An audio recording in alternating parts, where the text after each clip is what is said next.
नमस्कार, मैं डॉक्टर शालिनी राकेश। भारत देश में दोबारा से कोरोना की दूसरी लहर देखी जा रही है। हालात भयावह हैं, मरीजों को ऑक्सीजन नहीं मिल रही है, अस्पतालों के अंदर मरीज तड़प रहे हैं। सवाल यह उठता है कि इस इतने बुरे हालात के लिए जिम्मेवार कौन है। जब कोरोना की पहली लहर भारत के अंदर आई थी तब भी हालात ऐसे ही थे। आज साल भर से ज़्यादा हो चुका है तो भी हालात वैसे ही हैं। क्या जनता की प्राथमिकताएं और सरकार की प्राथमिकताएं अलग हैं? जनता की प्राथमिकताएं हैं अच्छी स्वास्थ्य सेवाएं, इसीलिए जनता अपना स्वास्थ्य बीमा भी कराने लगी है। और हैरानी तो तब होती है जब हमें यह पता चलता है कि स्वास्थ्य सेवाओं पर जितना पैसा हम बीमा में खर्च करते हैं उससे भी कम पैसा सरकार खर्च करती है। यानी कि स्वास्थ्य सेवाओं का बजट ही देश के अंदर बहुत कम है। लेकिन सरकार की प्राथमिकताएं हैं चुनाव प्रचार के लिए पैसा एकत्रित करना, चुनाव जीतना। बड़े बड़े जो स्टार प्रचारक या कैबिनेट स्तर के जो मंत्री हैं, जो मुख्यमंत्री हैं, जो सारे के सारे चुनाव प्रचार में लगते हैं, उन पर जो प्रचार में खर्च किया जाने वाला जो पैसा है, वो पैसा भी उस पैसे से जो कंपनियां देश के अंदर ऑक्सीजन बनाती हैं उनके टर्नओवर के दुगने से ज्यादा है। तो जाहिर सी बात है कि सरकार का काम सिर्फ चुनाव जीतने का है।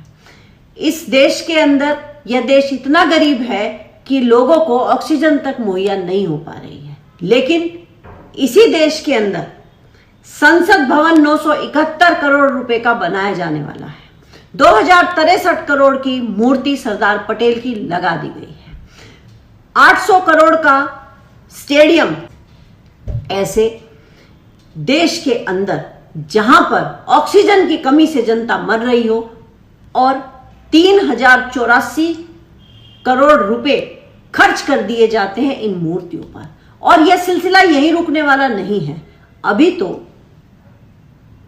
हवाई जहाज भी आने हैं, राम मंदिर भी बनना है जिसका खर्चा 1500 करोड़ रुपए आने वाला है।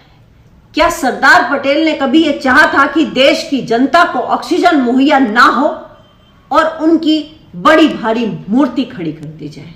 क्या भगवान राम ने भी कभी ऐसा कहा था कि उनकी प्रजा तो बिना ऑक्सीजन के मर जाए, लेकिन उनका भव्य मंदिर का निर्माण किया जाए, कुंभ के आयोजन किए जाएं, दिवालियां मनाई जाएं? ऐसा तो कभी भी भगवान ने नहीं चाहा था। लेकिन फिर इस देश के अंदर हो क्या रहा है? आपको यह जानकर के और भी ज्यादा हैरानी होगी कि एक मध्यम जो ऑक्सीजन प्लांट लगाया जाता है उसकी जो लागत है वो 4 करोड़ रुपए आती है। यानी कि जो 971 करोड़ रुपए संसद भवन के लिए बनाए जाने वाले हैं उसमें हम कितने ऑक्सीजन प्लांट लगा सकते थे? शायद 240। 2063 करोड़ के अंदर हम 515 ऑक्सीजन के प्लांट लगा सकते थे। 800 करोड़ का जो स्टेडियम बना है उसमें हम 200 ऑक्सीजन के प्लांट लगा सकते थे। इससे भी ज्यादा हैरानी तो आपको जानकर के तब होगी कि जब आपको यह पता चलेगा कि हमारे देश में क्रायोजेनिक सिलेंडर, जो ऑक्सीजन को एक स्थान से दूसरे स्थान पर ले जाने के लिए स्टील का एक सिलेंडर बनाया जाता है, जो ट्रकों पर रख करके उसमें ऑक्सीजन एक स्थान से दूसरे स्थान पर जाती है, उसमें लागत आती है 5 लाख रुपए। उसकी भी भारी कमी है। अगर भारत देश के अंदर प्रत्येक जिले के अंदर हम ऑक्सीजन प्लांट लगाएं और जो क्रायोजेनिक सिलेंडर है उनकी पूर्ति कर दें तो उसके अंदर खर्चा आता है 2900 करोड़ रुपए। तो 3084 करोड़ रुपए हम इन चीजों पर खर्च कर सकते हैं, लेकिन हम 2900 करोड़ रुपए खर्च नहीं कर पाए और आज हम ऑक्सीजन के लिए तरस रहे हैं। बड़ी ही भयावह स्थिति है, देख करके रूह कांप जाती है।